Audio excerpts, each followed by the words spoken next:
Imagine standing before the entire nation, confident, composed, until one man pulls out a buried secret that shatters your legacy in real time. That's exactly what happened when Senator John Kennedy exposed Adam Schiff's darkest skeletons on live television, and moments later, Schiff collapsed to the floor. This wasn't a debate, it was an ambush 2 decades in the making. A whistleblower silenced. A career destroyed. And a truth so heavy, it brought a powerful congressman to his knees. But what exactly did Kennedy reveal? And who is the mysterious woman Schiff never thought would speak again? The full story is shocking, emotional, and unlike anything you've heard before. Head over to Behind the Billions right now for the entire breakdown, and don't forget to hit that subscribe button so you never miss a truth bomb this explosive. You want to lecture us about ethics? Senator John Kennedy's deep Southern drawl rang out like a judge's gavel through the Senate chamber. Every eye turned to him, then to the man standing across the floor, Congressman Adam Schiff. The room, already tense from hours of partisan sparring, suddenly felt like it was holding its breath. Kennedy didn't blink. He stepped forward, holding a crisp, folded document in his right hand. His voice was steady, but laced with fire. Then let's talk about what you did in 2003, shall we? For a split second, Schiff looked caught off guard. A flicker of confusion passed over his usually composed face. But then something else crept in, something subtle, something that betrayed fear. His hand reached for the glass of water on the podium. His fingers brushed it, but missed. The glass tilted. He fumbled. And in that instant, millions watching live saw what cameras are trained to catch: human vulnerability. Mr. Kennedy, Schiff began, attempting to regain footing. No. You don't get to weasel out of this one, Kennedy interrupted, his tone rising but never losing control. This is the part where you listen, Adam. Because the people you silenced don't get to speak. So now, you'll hear it for them. The word stung. You could see it in Schiff's face. He tried to mask it with a half-smile, but it faltered. Kennedy unfolded the document slowly, purposefully, like he was about to read someone's last confession. This, he said, raising the page for the cameras, is a sworn affidavit. From a former DOJ staffer. It contains claims about your actions during your time as Assistant U.S. Attorney in 2003. It names names. Yours, 12 times. And what it says, sir, is damning. A collective gasp rippled through the room. Reporters leaned in. Phones lit up with texts. Someone from the gallery whispered, "What the hell is going on?" Kennedy looked straight at Schiff, his eyes narrowed, his words deliberate. It says you personally overruled an internal complaint, one that involved an intelligence asset overseas. That you ignored protocol. That you silenced a whistleblower named Lisa Mayfield. That you told her if she ever spoke, her career would be over. And you were right, because it was. The silence was thunderous. Schiff's lips parted as if to respond, but no sound came out. His face, usually confident and steady, had gone pale. Sweat now shimmered faintly along his temple. His fingers clenched the edge of the podium like it might anchor him back into the moment. Kennedy didn't stop. So before you call anyone here unethical, maybe it's time your skeletons came out of the closet. Starting with what you did to that woman's future. Schiff's throat moved in a dry swallow.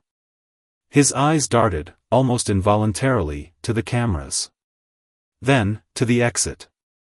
And just as he opened his mouth again, his face twitched. He staggered. His body tipped sideways. A gasp exploded from the gallery. "Call a medic." Someone shouted. In front of the entire nation, Congressman Adam Schiff collapsed to the ground. The clip of Adam Schiff collapsing on the Senate floor sent shockwaves through the media, but what the public didn't yet know was that this moment wasn't just political theater, it was the explosive climax of something far deeper, darker, and buried for 2 decades. The real story had been quietly taking shape days before, when Senator John Kennedy stumbled upon a buried reference in a long-forgotten DOJ report from 2003. It was a random late-night review session with his legal team, just routine prep for a rebuttal to Schiff's recent criticism. But there, tucked inside a footnote that most would have skipped, Kennedy spotted something that made him pause: the name Lisa Mayfield. It was a ghost. A forgotten name from a sealed file. Kennedy asked, "Who is she?" His aides couldn't answer. That's when the digging began. The more Kennedy's team searched, the stranger it got. Lisa Mayfield had once worked as a junior intelligence liaison at the Department of Justice, assigned to a classified task force monitoring foreign communications and internal surveillance practices. Her record was clean, even exceptional. But then, in 2003, she vanished from the system. Not resigned. Not terminated. No exit memo. It was like she had never existed. That's when it clicked. Buried in an internal complaint filed that same year, sealed under internal privilege, was Mayfield's claim that a senior official had ignored a breach of intelligence protocol involving a foreign surveillance op. According to internal summaries, the protocol had been violated to protect a political figure's reputation. And the official at the center of it? Adam Schiff. Kennedy's eyes hardened. "Get me Lisa Mayfield," he said. Tracking her down wasn't easy. She had changed addresses, phone numbers, and eventually her name. She had disappeared from Washington entirely, relocating to a quiet town outside Spokane, Washington, where she lived alone, worked in private consulting, and avoided the spotlight like a plague. When Kennedy's staff finally reached her, she was hesitant. She asked questions. She sounded scared. But something changed when she heard Kennedy's voice directly. "I'm not here to destroy anyone," he told her. "I'm here to set the record straight. If you've been carrying a truth for 20 years that cost you your life's work, you don't have to carry it alone anymore." There was a pause on the line. Then she whispered, "I still have the letter he made me sign." Days later, an affidavit arrived at Kennedy's office, handwritten, notarized, signed. It was 23 pages long, and it read like a whistleblower's nightmare. "I raised concerns about how sensitive data from an international informant was being used," Mayfield wrote. "I was told by Adam Schiff to stop pursuing it. He told me that these things go away if you keep your mouth shut. When I resisted, I was placed on temporary leave. I never came back."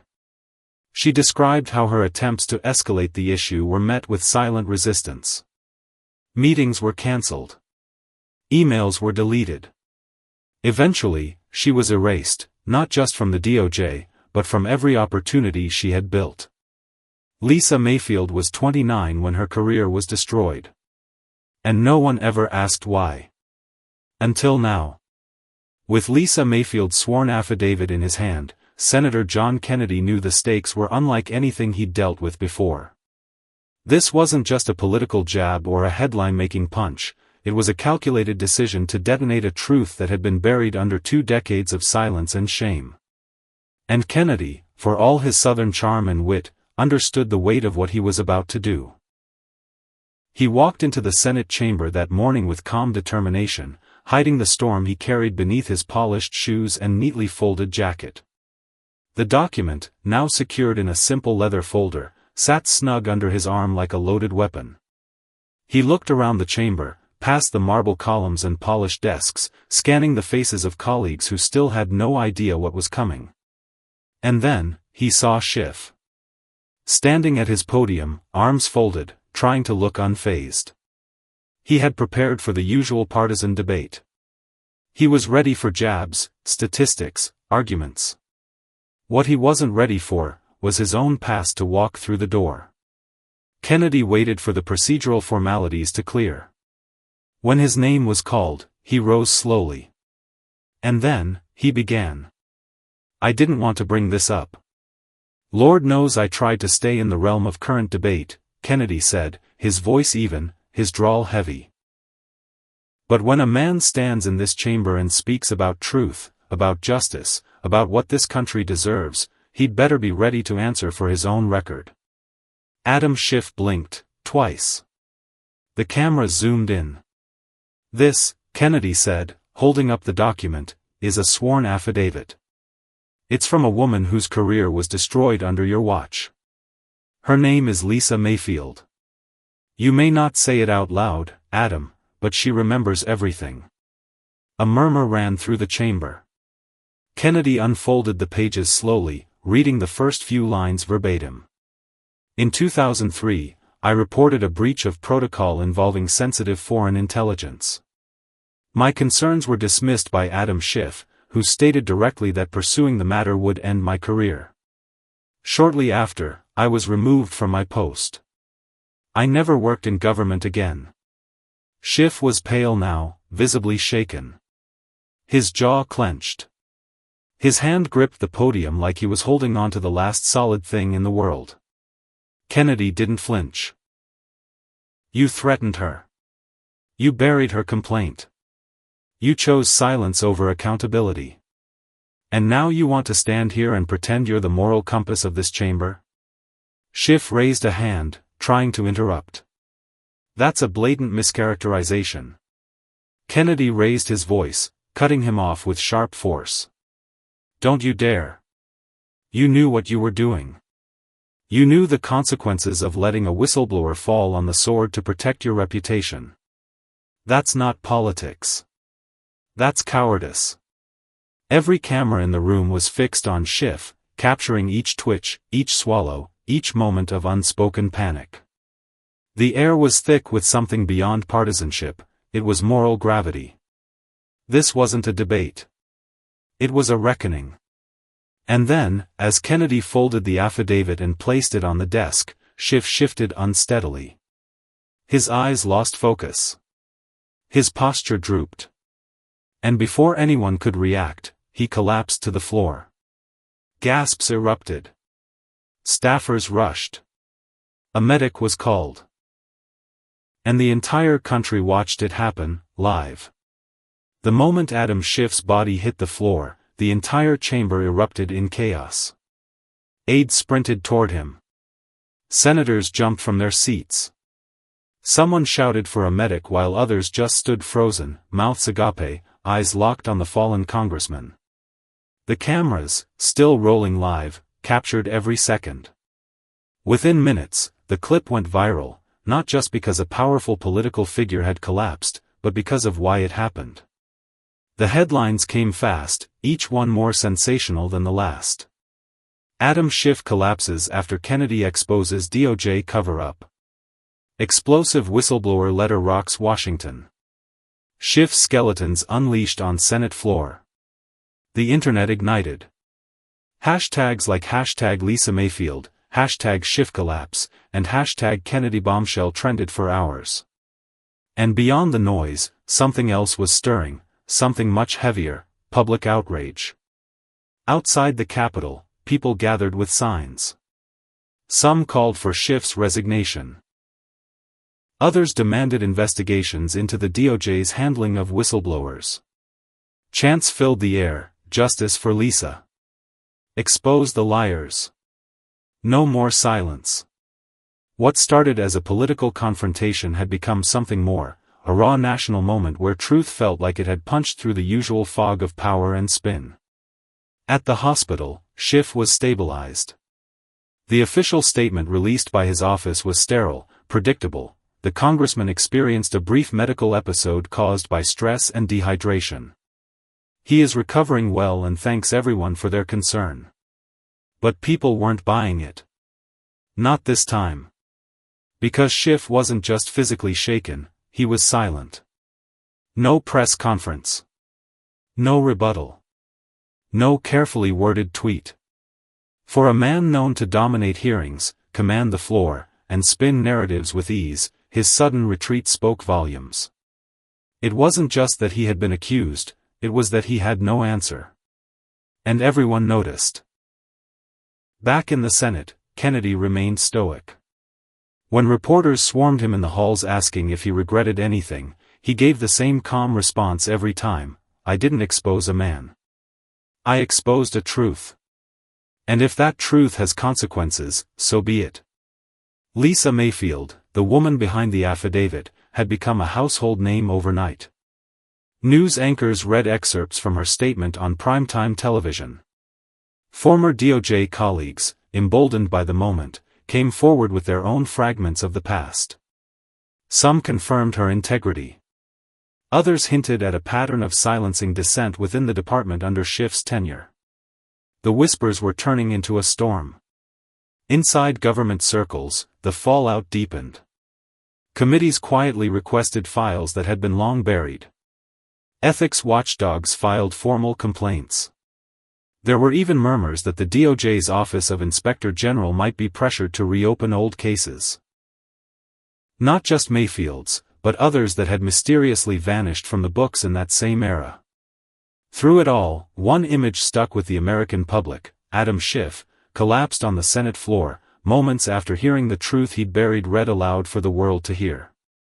It wasn't just a health scare. It was a symbol, a visual metaphor of a powerful man brought to his knees not by politics, but by his own past. And that image, it wasn't going away. In the days that followed, Washington didn't just react, it trembled. Adam Schiff's collapse had cracked something wide open, and now the aftershocks were spreading beyond the Capitol, rattling doors long sealed shut. The political establishment had two choices: bury it all again, or confront the past head-on. But this time, the public wasn't in the mood for silence. Lisa Mayfield was offered primetime interviews. She refused them all, except one.